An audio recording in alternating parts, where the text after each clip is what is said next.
tudo bom com vocês? Aqui tá falando o professor Lucas Brendo. Bora começar mais uma aula de geografia. Na aula de hoje a gente vai trabalhar um novo assunto, ok? Um assunto da geografia física chamado geomorfologia. Então peço que vocês prestem muita atenção na aula de hoje, porque a gente vai começar um novo assunto e a gente vai ter que trabalhar com uma análise bem mais criteriosa, porque esse assunto ele requer uma extensa área de estudo, ok? Porque, por exemplo, a gente vai trabalhar os relevos da superfície terrestre, ok? Então, para não ficar algo muito sufocante, algo muito pesado, eu quero trabalhar com vocês de uma maneira mais divertida e de uma maneira que a gente consiga fixar o máximo de conteúdo possível, ok? Então, para isso, para quem não conhece geomorfologia, não lembra, na verdade, porque vocês já devem ter tido assuntos relacionados à geomorfologia nas disciplinas anteriores, ok? Só que é para relembrar, ok? A gente vai relembrar e também vai ver novas coisas, ok? Porque é um conteúdo de ensino fundamental que já foi trabalhado, mas a gente vai ver novas coisas que vocês só vão ver aqui no ensino médio. Então foi por isso que eu escolhi esse conteúdo e dei uma prioridade muito grande para ele, porque todo ano cai no Enem, Todo ano cai em vestibular, ok? Sempre que eu falo com meus alunos, olha, a gente tem que dar prioridade para geografia física, dois assuntos, hidrografia e geomorfologia, tá? Então, geomorfologia é um dos assuntos básicos porque ele estuda a superfície e o relevo terrestre, tá? Então, trabalhar geografia e não trabalhar relevo é o mesmo que a gente não trabalhar assim, um dos pontos principais da geografia, que é o relevo e a superfície, tá? A gente relaciona o espaço geográfico com o seu relevo muitas vezes, ok?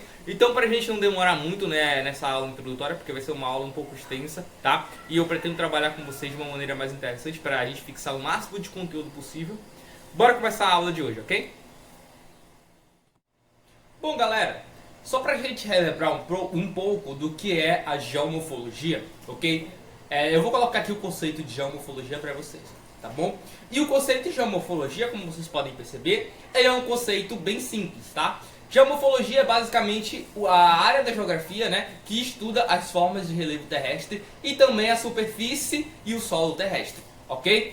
Então a gente tem que levar em consideração que a geomorfologia ela também vai estudar não só como esse relevo é constituído, não só como ele está, mas ele também tem que entender que a geomorfologia estuda a formação desse relevo, como esse relevo é formado, quais são suas características, que tipos de relevo existem, ok? Quais são seus pontos mais importantes, Qual é a importância desse relevo para aquele bioma, Quais relações entre clima, relevo e hidrografia. Então tudo isso são pontos que a gente tem que levar em consideração quando trabalha aí geomorfologia, ok? Então para a gente não demorar muito com o conceito de geomorfologia, só para a gente terminar essa parte do conceito, lembrem, geomorfologia é a área que estuda, é a área da geografia que estuda o relevo, as formas de relevo da Terra, tá? E a formação dos mesmos, Vai estudar a formação do relevo terrestre, ok? Então, já que vocês entenderam o conceito de geomorfologia, como a gente vai estudar o relevo, a gente tem que entender a sua formação, tá bom? E como o relevo é formado, professor? Bom, aí a gente tem que entrar em mais detalhes, tá bom? Então, pra gente não ter muita dificuldade de entender, bora fixar uma coisa, tá bom?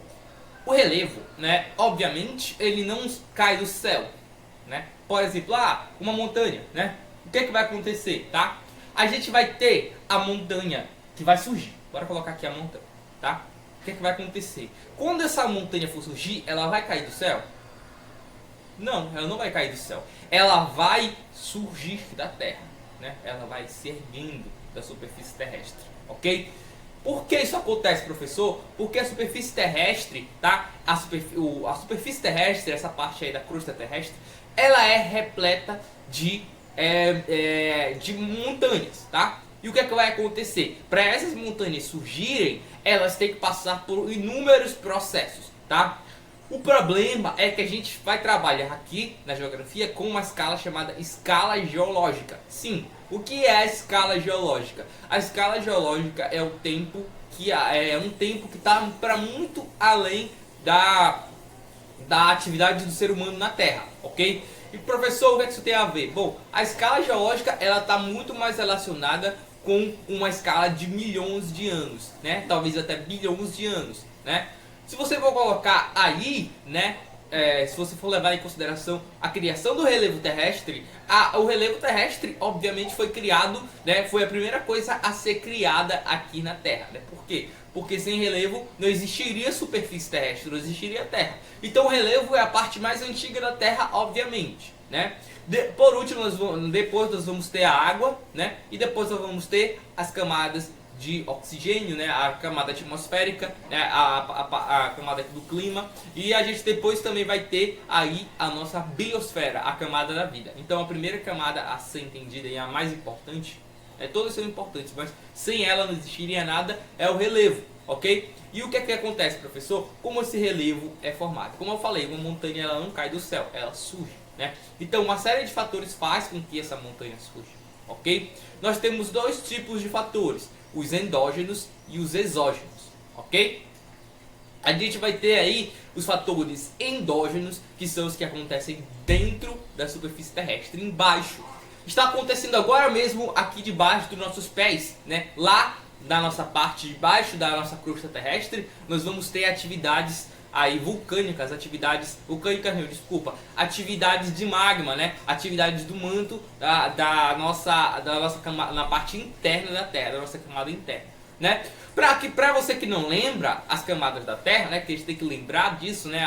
Uma coisa bem básica. Eu vou colocar um vídeo agora explicando, né? Eu vou explicar algumas coisas também a partir de um vídeo e como esses fenômenos endógenos estão relacionados com a camada, com a nossa camada interna da Terra, ok? Então bora lá. Hoje, nas camadas da Terra, vamos falar sobre a geosfera. A geosfera é a camada interna da Terra e vai da superfície até o centro do planeta. Esta camada nos proporciona um terreno sólido no qual podemos viver. A geosfera tem uma espessura de aproximadamente 6.370 km e é formada por rochas, minerais, magma e areia. Quanto mais nos aproximamos do centro, maior é a temperatura, a densidade e a pressão. A geosfera é formada por 3 camadas concêntricas que estão em constante movimento: a crosta, o manto e o núcleo. A crosta é a camada externa e mais fina da geosfera. Dependendo da região, pode medir de 5 a 30 quilômetros. É formada pelos continentes e pelo fundo dos oceanos. Na geosfera podemos encontrar as placas tectônicas, que formam parte tanto da crosta quanto do manto. É uma zona conhecida como litosfera. As placas tectônicas estão em constante movimento, moldando a crosta terrestre. Os movimentos mais fortes das placas tectônicas são os responsáveis pelos terremotos. A segunda camada da geosfera é conhecida como manto e corresponde a aproximadamente 82% do volume da Terra, chegando a 2.900 km de profundidade. No manto, as temperaturas são muito altas, entre 700 e 1.300 graus centígrados, e é por isso que as rochas que formam o manto estão em estado líquido. Se chamam magma. Algumas vezes o magma passa pelos limites das placas tectônicas, chegando na superfície terrestre. É assim que os vulcões entram em erupção. O núcleo é a camada interna da Terra e tem aproximadamente 3.500 km de espessura. A parte interna dele é formada por ferro sólido e a parte externa é formada por ferro líquido e níquel líquido. A temperatura do núcleo é muito alta, de 4.400 a 6.000 graus centígrados. A diferença de pressão e de temperatura do núcleo externo formam movimentos no metal líquido, provocando correntes elétricas que criam campos magnéticos. Você sabia que é graças a estes campos magnéticos que podemos usar alguns objetos, como a bússola, por exemplo? Já que vocês entenderam como como são nossas camadas aqui de baixo, né? Eu acho que dá pra gente agora entender como elas foram formadas, tá? Por quê?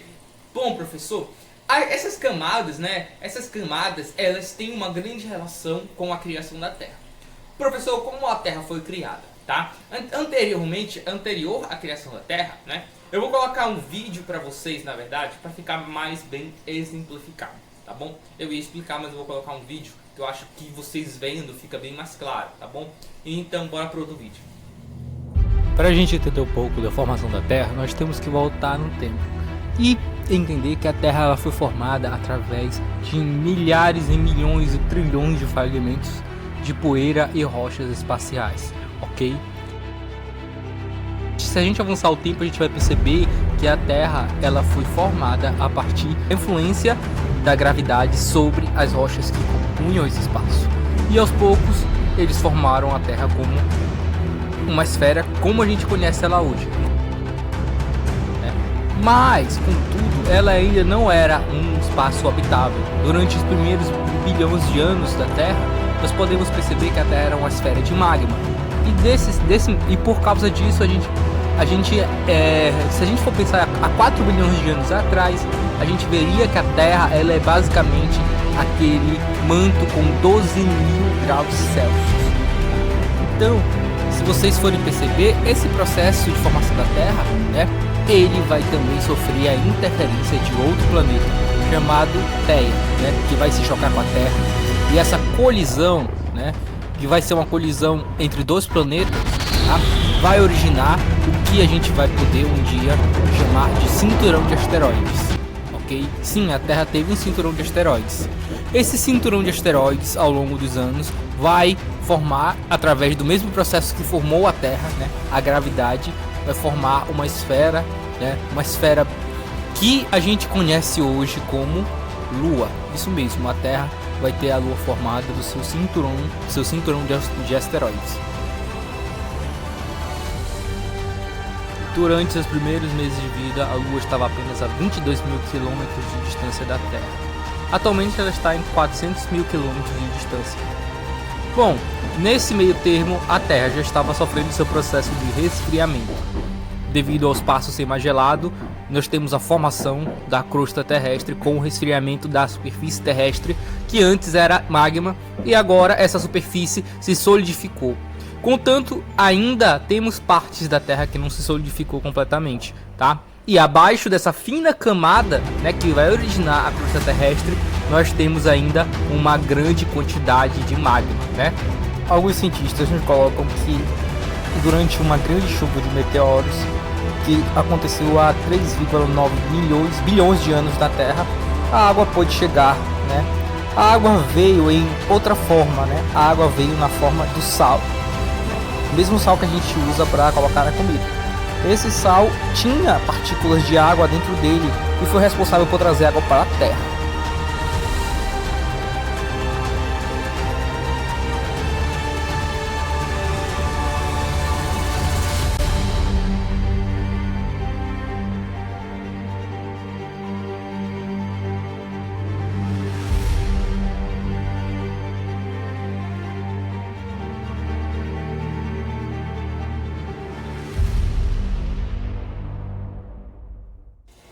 Bom, pessoal, já que vocês entenderam basicamente como a Terra foi criada, ok? A partir de vários fatores científicos, vários critérios científicos, tá bom? Bora entender basicamente agora os processos que envolvem a formação dos relevos, das formas de relevo, ok? Então, para a gente entender as formas de relevo, nós temos que entender dois tipos de conceito, ok? Vocês têm que entender que existem duas formas de criação de relevo. Sim, nós temos dois tipos de criação de relevo, tá? Nós temos a epirogênese e nós temos a orogênese, tá? A epirogênese, né? Vocês têm que entender que a epirogênese ela é um pouco diferente da orogênese, ok? Eu vou começar, na verdade, pela orogênese, que é mais fácil de entender, depois nós vamos para a epirogênese.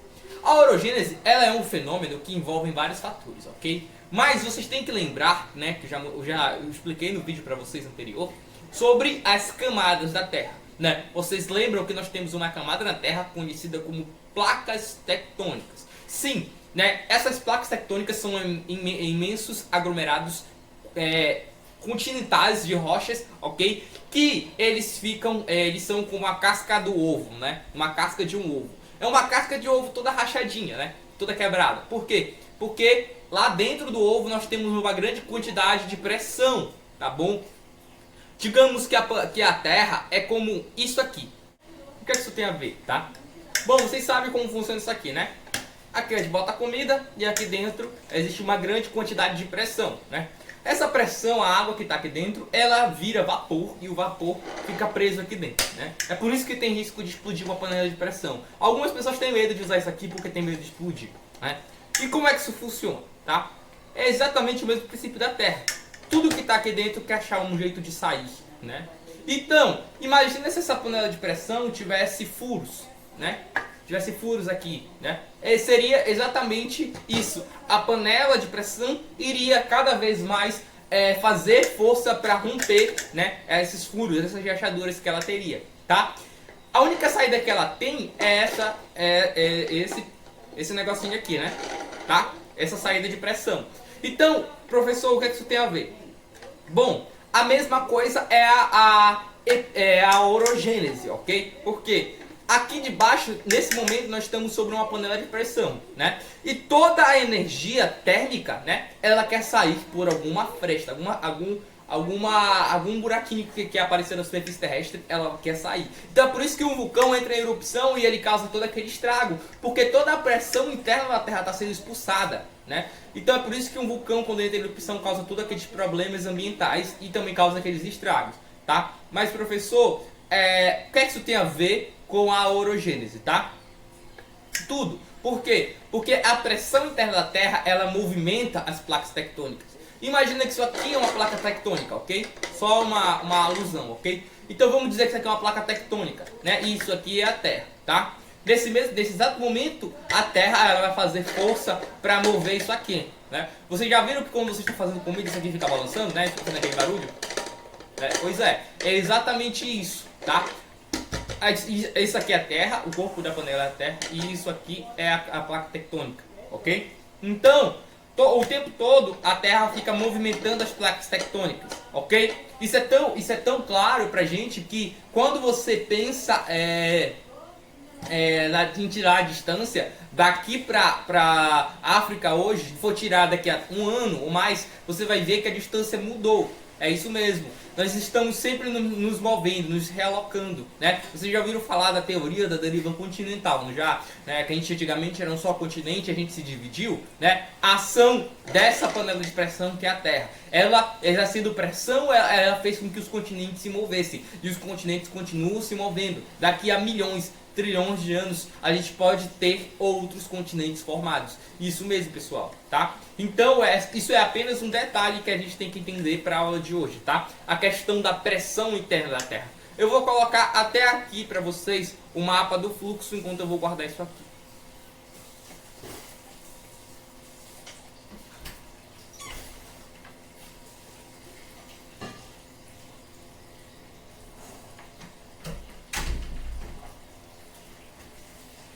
Vocês puderam perceber que esse mapa de fluxo da superfície terrestre, ele representa basicamente, tá bom? As ações que acontecem aqui dentro da Terra. É o mesmo princípio da convecção atmosférica, tá? A gente vai ter aqui os gases, né? Os gases ou a temperatura mais alta, né? Ela tende a subir, né? E a temperatura mais baixa tende a descer. Então lá dentro da Terra a gente fica tendo esse fluxo de temperatura, né? Fluxo de calor. Ah, professor, não tem temperatura baixa. Eu falo temperatura baixa, tipo 1000 graus Celsius para 2000 graus Celsius, né? É isso que eu tô falando para vocês, tá? Mas quanto mais fundo e mais próximo do núcleo você for, né? Você vai perceber que é mais quente, obviamente, tá? Então é por isso que teoricamente é impossível você viajar para o centro da Terra. Então aquele filme é totalmente mentira, ok? Aquele filme é só mentira. Você não tem como viajar para o centro da Terra porque é que nem você viajar para o fundo do mar. Também é impossível, porque nós temos uma pressão muito grande. Não só a pressão atmosférica, mas a pressão que vai ser exercida pela própria Terra, né? O calor, tá? O grande nível de temperatura vai fazer com que a gente perceba que é impossível viajar para dentro da Terra, né? E o que é mais engraçado, né? A gente vai perceber que quanto mais você viajar, mais quente vai ficar, né? Quanto mais você entrar, quanto mais fundo você ir na Terra, mais quente vai ficar, ok? Isso se dá pelas reações aí que vão acontecer dentro do núcleo da Terra, que se chama NIF, né? Ele se chama NIF porque ele é composto basicamente de níquel e ferro, NiFe, NIF, tá? níquel e ferro. Ele tem uma alta velocidade de rotação, tá? Então ele vai ficar rodando lá dentro da Terra, né? Devido à sua grande temperatura. Então ele vai ficar tendo esse processo de rotação, ok? Então esse é o nosso núcleo, né? E é isso que acontece dentro da nossa Terra, né? Nós estamos sobre uma panela de pressão, tá? Mas relaxa que ela não vai explodir, tá? Não ainda. Então o que é que vai acontecer? Basicamente, quando a gente fala desse processo aí de reações internas da Terra, a gente tem que lembrar que esse processo é que vai gerar e vai edificar e vai fazer com que tenha nossas montanhas, ok? Então bora entender agora a orogênese, tá bom? A orogênese ela é um processo que é resultante dessas ações que eu acabei de explicar internas da Terra. E ela vai, como a gente vai ter aí uma alta pressão interna da Terra, ela vai mover as placas tectônicas. E as áreas que a gente tem encontro de placas, a gente vai ter, quando a gente tem encontro de placas, né? A gente vai ter uma ação chamada subducção, né? A gente vai ter um encontro de placas e uma dessas placas vai se sobrepor sobre a outra. Detalhe, vocês sabem que as placas têm tamanho continental. Então, quando duas placas de tamanho continental se encontram, né, uma vai se sobrepor sobre a outra e vai gerar uma montanha, né? Então, a gente vai ter um encontro de placas, uma se sobrepõe e vai subindo, né? É como duas forças, né? Eu já falei, a gente está tendo duas movimentações de placa. Elas ficam fazendo força constante, entendeu? Força uma contra a outra, constantemente. E o que é que vai acontecer? Em algum momento, uma vai se sobrepor à outra. Tá? Vai acontecer isso aqui. Uma vai se sobrepor sobre a outra com muita força, né? E a gente vai ter... Isso aqui não é assim rápido, né? Isso aqui demora milhões de anos, milhões de anos, milhões de anos. Tá me entendendo? É uma escala geológica, tá bom? Então, basicamente, isso aí que eu vou explicar pra vocês. Qual a ação da força interna da Terra é a orogênese, ok? A formação de montanhas, né? Nós também temos uma ação, né, que alguns chamam também de dobramentos modernos, ok? Esses dobramentos modernos são responsáveis pela formação e criação de montanhas, tá? Devido a gente não ter aqui no Brasil, né? A gente não ter aqui no Brasil, como eu posso falar para vocês, a gente não vai ter aqui no Brasil dobramentos modernos. Alguns geógrafos eles falam que não existe montanha no Brasil, isso mesmo, né? A gente não tem a formação geológica do Brasil é muito antiga e a gente não vai ter dobramentos modernos, tá? Ah, professor, mas aí o IBGE fala pra gente que existe montanha, né? Olha, é que nem eu falo pra vocês, né? Não é algo certo, não é um consenso. Então eu sempre deixo aberto, né? Vocês têm que entender. Vocês têm que, quando for fazer uma questão que envolve sobre montanhas do Brasil, né? Ou foram ler algo relacionado, vocês têm que entender que tem dois pontos de vista, né? Nós temos a ideia de que não existe, segundo os pesquisadores, e a ideia do IBGE. O IBGE é o órgão responsável pela fiscalização dessas formas de relevo. Então vocês têm que entender que aí é a questão, né? O que é que a prova vai exigir de vocês? Ela vai exigir que vocês tenham conhecimento sobre o IBGE ou sobre os geógrafos. Então isso é imprevisível, né? Vocês têm que saber os dois, né? Vocês têm que saber que existem os dois. E na hora que vocês forem fazer a prova, interpretar a questão para saber se, na verdade, qual o ponto de vista ele quer. Se ele quer o ponto de vista dos geógrafos ou se ele quer o ponto de vista do IBGE. Ou sei lá, se existe outro ponto de vista, né? Ele queira outro ponto de vista, tá? Então é basicamente assim que funciona a interpretação, tá? Tá sujeita a mudanças, ok? Então fiquem ligados nisso e também se liguem que existem dois tipos de visão sobre montanhas no Brasil. Aqui existe e aqui não existe montanhas, ok?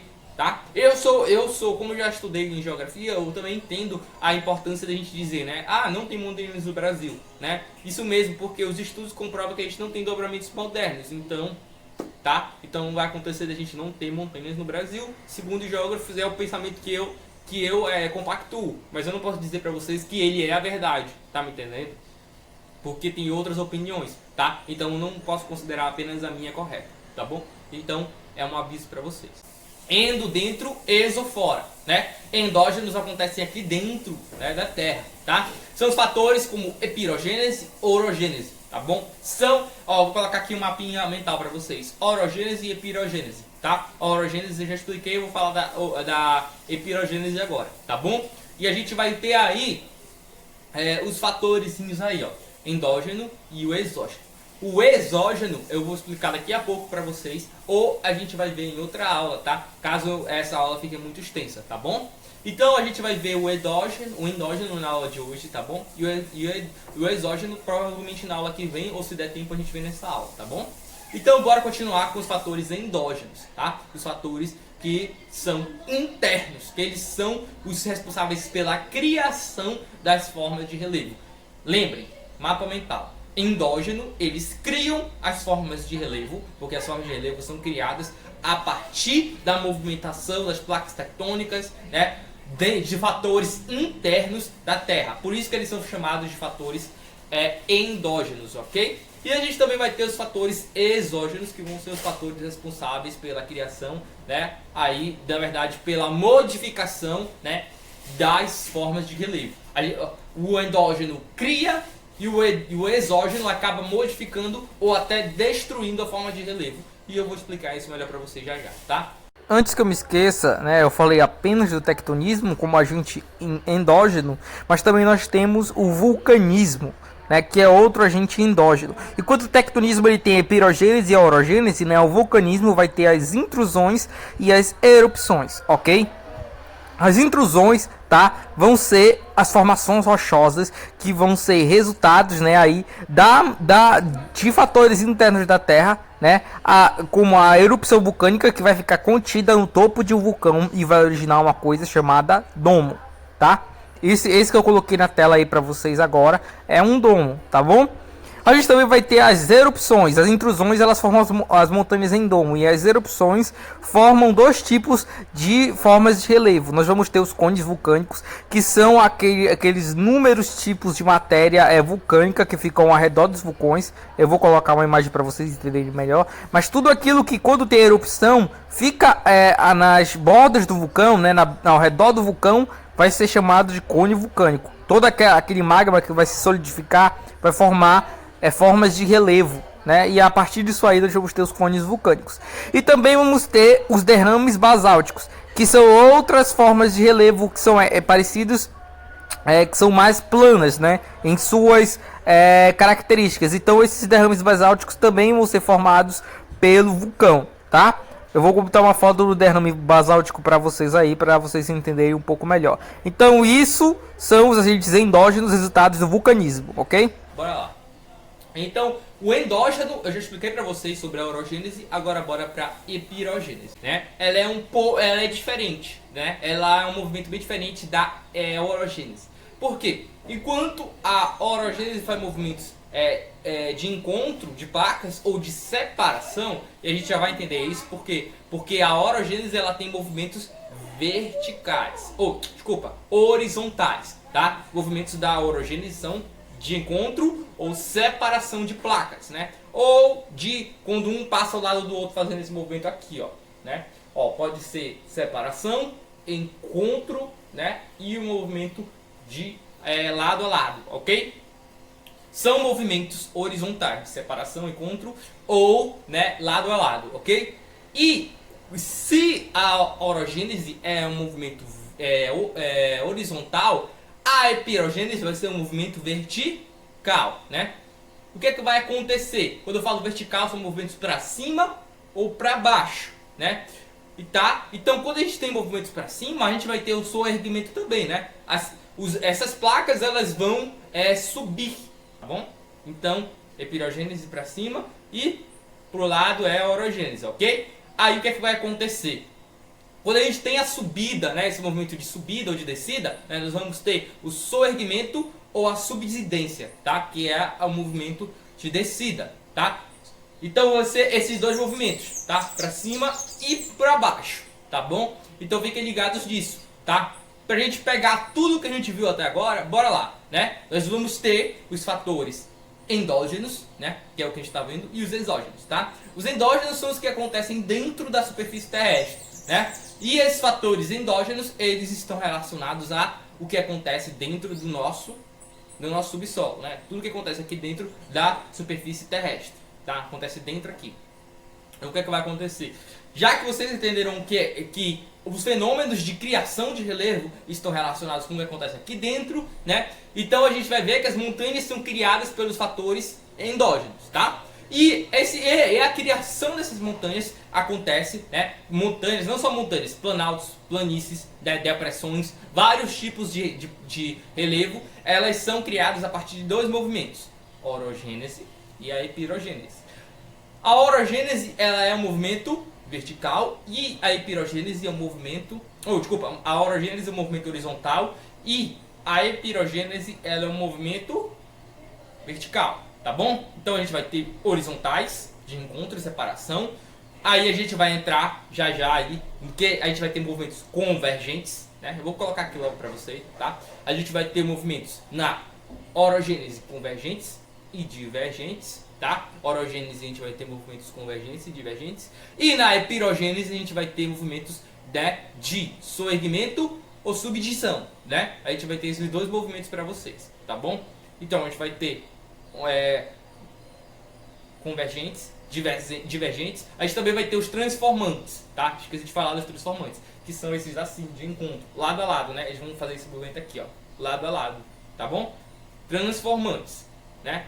Convergentes, divergentes, transformantes, né? Aí, subiu, né? Quando vai subir a placa tectônica, né?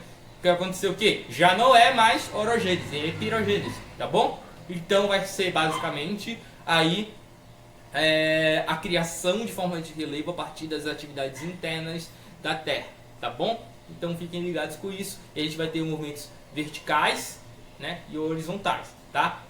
Convergentes, divergentes ou transformantes, tá bom? Ok? Tá? Eu vou colocar aqui para vocês uma imagem caso vocês tenham dúvida dos tipos de movimento, tá bom? Para vocês ficarem mais ligados nisso, tá bom? Então a gente vai ter, eu vou colocar o esquema no final da aula para que vocês possam entender também, ok? Eu vou criar um esquemazinho aqui e agora eu vou colocar para vocês, tá bom?